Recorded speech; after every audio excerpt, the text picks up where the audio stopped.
HMDA నుంచి 55 కోట్లు విదేశీ కంపెనీలకు అనుమతి లేకుండా నిధులు చెల్లించాలని పేపర్లో రాశారన్నారు సీనియర్ న్యాయవాది రామకృష్ణారెడ్డి. అప్పుడు మంత్రి కేటీఆర్ ఆదేశాల మేరకే నిధులు విడుదల చేశామని అధికారులు చెప్పినట్టు తెలిసిందన్నారు. మాజీ మంత్రి కేటీఆర్ పై ప్రివెన్షన్ కరప్షన్ యాక్ట్ సెక్షన్ 17 కింద కేసు నమోదు చేయడానికి ఏసీబీ అధికారులు గవర్నర్ అనుమతి కోరినట్టు తెలిపారు. ప్రభుత్వంలో పనిచేసే అధికారులకు, మాజీ మంత్రులకు, ఎమ్మెల్యేలకు సెక్షన్ 17A, సెక్షన్ 197 సిఆర్పిసి రక్షణగా ఉంటుందన్నారు. వారిపై కేసు నమోదు చేయాలంటే గవర్నర్ అనుమతి తప్పనిసరి అని స్పష్టం చేశారంటున్న రామకృష్ణారెడ్డితో మా ప్రతినిధి సురేష్ ఫేస్ టు ఫేస్.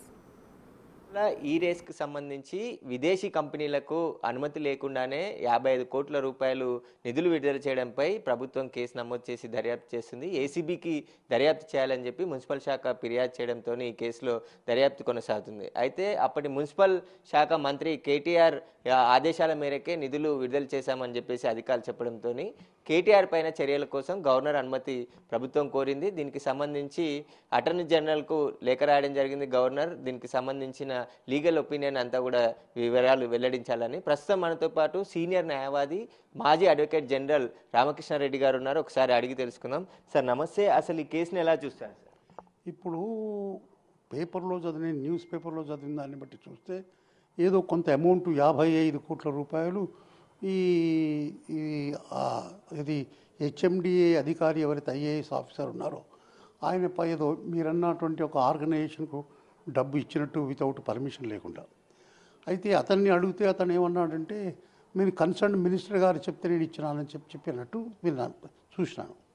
అయితే దాని గురించి ఇప్పుడు ఏసీబీ వాళ్ళు అతన్ని ప్రాసిక్యూట్ చేయాలి, అది అఫెన్స్ అవుతుంది, అది ప్రొహిబిషన్ ఆఫ్ కరప్షన్ యాక్ట్ కింద, ప్రివెన్షన్ ఆఫ్ కరప్షన్ యాక్ట్ కింద అనేటువంటి పద్ధతిలో వాళ్ళు కేసు రిజిస్టర్ చేయాలి, నమోదు చేయాలనేటువంటి దాని కింద గవర్నర్ను సెక్షన్ 17A కింద పర్మిషన్ అడిగినట్టు మనం చూస్తున్నాం.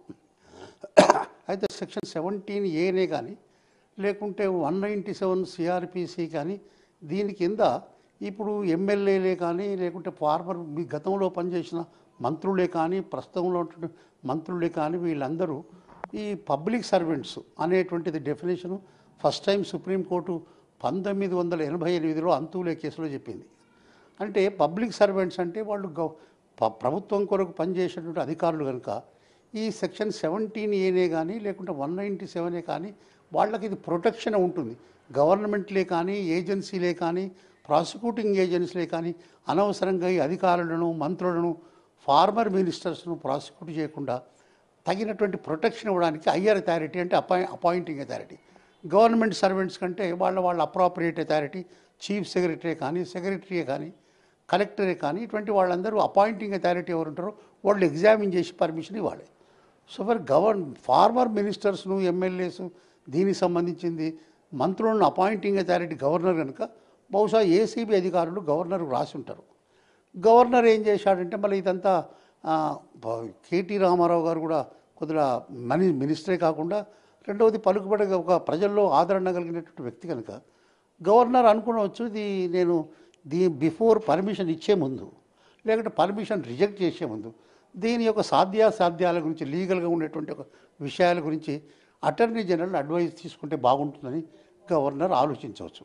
ఇంకా అదేవిధంగా గవర్నరు ఒపీనియన్ కూడా ఆయన కూడా అటార్నీ జనరల్ కూడా కాన్స్టిట్యూషనల్ ఫంక్షన్ కనుక గవర్నర్ గారు కూడా అటార్నీ జనరల్ అడగడం సబబే. గవర్నర్ అడిగి ఉంటారు. దాని మీద ఆ అటార్నీ జనరల్ గారు ఇచ్చేటువంటి ఒపీనియన్ బేస్ చేసుకుని గవర్నర్ తన డిస్క్రిషనరీ పవర్ను ఎక్సర్సైజ్ చేసి పర్మిషన్ ఇవ్వచ్చు, లేకుంటే పర్మిషన్ రిజెక్ట్ చేయొచ్చు. తప్పకుండా పర్మిషన్ ఇవ్వాలనేది ఇక్కడ లేదు.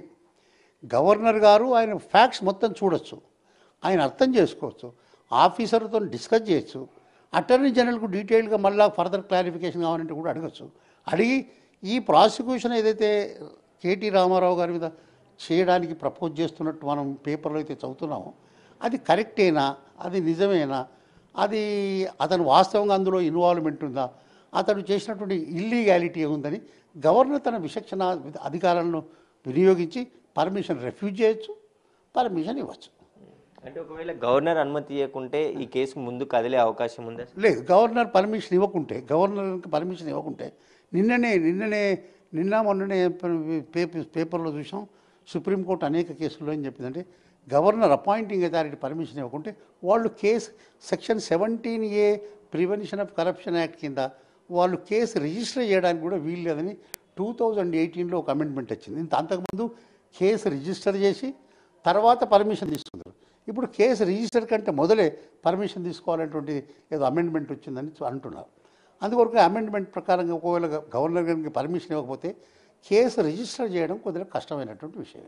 అంటే కేటీఆర్ కూడా మాట్లాడుతూ ప్రభుత్వం నిర్ణయం తీసుకుంది, అక్కడ ముఖ్యమంత్రి ఆదేశాలు ఉంటే చైర్మన్ ఉంటాడు హెచ్ఎండిఏకి, హెచ్ఎండిఏ సొంత నిధులు ఓ కంపెనీకి ఇచ్చారు, ప్రభుత్వ నిర్ణయాన్ని కూడా ఏసీబీకి ఎలా ఇస్తారు, ఏసీబీకి కేసు ఎక్కడ నిలబడుతుంది అని చెప్పేసి. సార్ అది వారు అనేటువంటి విషయం లీగల్గా అది మెరిట్స్ సాధ్యాసాధ్యాలను కోర్టు చెప్పచ్చు. కానీ నాకు తెలిసినంత మటుకు ఈ హెచ్ఎండిఏ అనేటువంటిది కూడా ఒక స్టాట్యూటరీ బాడీ, అంటే ఒక శాసనం కింద చట్టం కింద కాన్స్టిట్యూట్ చేయబడ్డటువంటి బాడీ. అది కూడా 100% గవర్నమెంట్ ఆర్గనైజేషన్, గవర్నమెంట్ ఏజెన్సీ. కనుక వీటి డబ్బులు కూడా వీటి నిధులు కూడా గవర్నమెంటే. కనుక అది ఏదో స్వతంత్ర ప్రతిపత్తి సంస్థ కనుక ఆ డబ్బులు ఇష్టం వచ్చినట్టు ఖర్చు చేయొచ్చు అనేటువంటిది అది కరెక్ట్ కాదు. అది కూడా government has to protect that హెచ్ఎండిఏని కూడా గవర్నమెంట్ పరిధిలోకి వస్తుంది.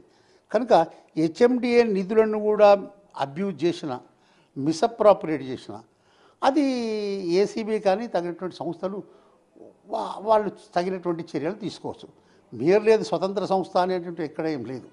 అది చట్టం కింద ఒక హెచ్ఎండిఏ అనేటువంటి యాక్ట్ కింద దాన్ని కాన్స్టిట్యూట్ చేసినారు. అది ఒక ఆర్గనైజేషన్, అది ఒక బాడీ, అది పబ్లిక్ బాడీ, పబ్లిక్ ఏజెన్సీ.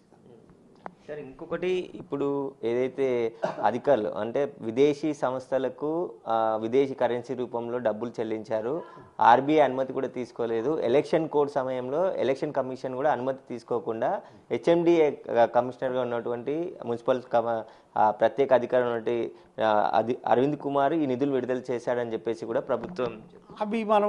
వీటి మీద మనం కామెంట్ చేయడం కొద్దిగా కష్టం. ఎందుకంటే వీటిలో పాటు ఏది నిధులు విడుదల చేసినారా, ఏ పరిస్థితుల్లో విడుదల చేసినారు, ఆ విడుదల చేసే ముందు అప్పుడు ఎలక్షన్స్ ఉంటే చీఫ్ ఎలక్షన్ కమిషనరే కానీ లేకుంటే వేరే అధికారులే కానీ పర్మిషన్ తీసుకోవాలని ఒకసారి ఆ వివరాలు బయటికి వస్తే కానీ చెప్పడానికి వీలు పడుతుంది కానీ ఇప్పుడు మనం ఆ వివరాలు మనకు తెలియ కనుక డీటెయిల్గా మనం వీటిని కమెంట్ చేయడం మంచిది కాదు. అంటే గవర్నర్ ఎప్పటి వరకు నిర్ణయం తీసుకునే అవకాశం ఉంటుంది? నార్మల్గా సుప్రీంకోర్టు గతంలో ఏం చెప్పిందంటే గవర్నర్ దాదాపు ఒక 3 నెలల లోపల రీజనబుల్ టైంలో తీసుకోవాలని. గవర్నర్ రీజనబుల్ టైంలో తీసుకుంటారు. కాస్త ఎక్కువ తక్కువ అయినటువంటిది రాజ్యాంగం లోపల ఉన్నటువంటి ఒక గవర్నర్కు మీద గిది అని అంటే అట్టు కాదు, వీలైనంత వరకు త్వరగా తీసుకుంటాడు అనమాట. అట్లా అయితే గవర్నర్కి సంబంధించి ఆయన నిర్ణయం అంటే విచక్షణ అధికారం ఉంటుంది కాబట్టి 3 నెలల్లోపు ఏ నిర్ణయం అయినా అనుమతించవచ్చు లేకపోతే అనుమతి నిరాకరించవచ్చు అనేది కూడా గవర్నర్ విచక్షణ అధికారానికే ఉంటుంది. కాబట్టి గవర్నర్ నిర్ణయం మేరకు ఏదో సెక్షన్ 17 ఏదో ప్రివెంటివ్ యాక్ట్ ఉందో దానికి సంబంధించి చట్టంలో కేసు నమోదు చేయొద్దా అనేది గవర్నర్ నిర్ణయం మేరకే ఉంటుందని చెప్పేసి కూడా సీనియర్ న్యాయవాది చెప్తున్నారు. కెమెరామెన్ సీనుతో సురేష్.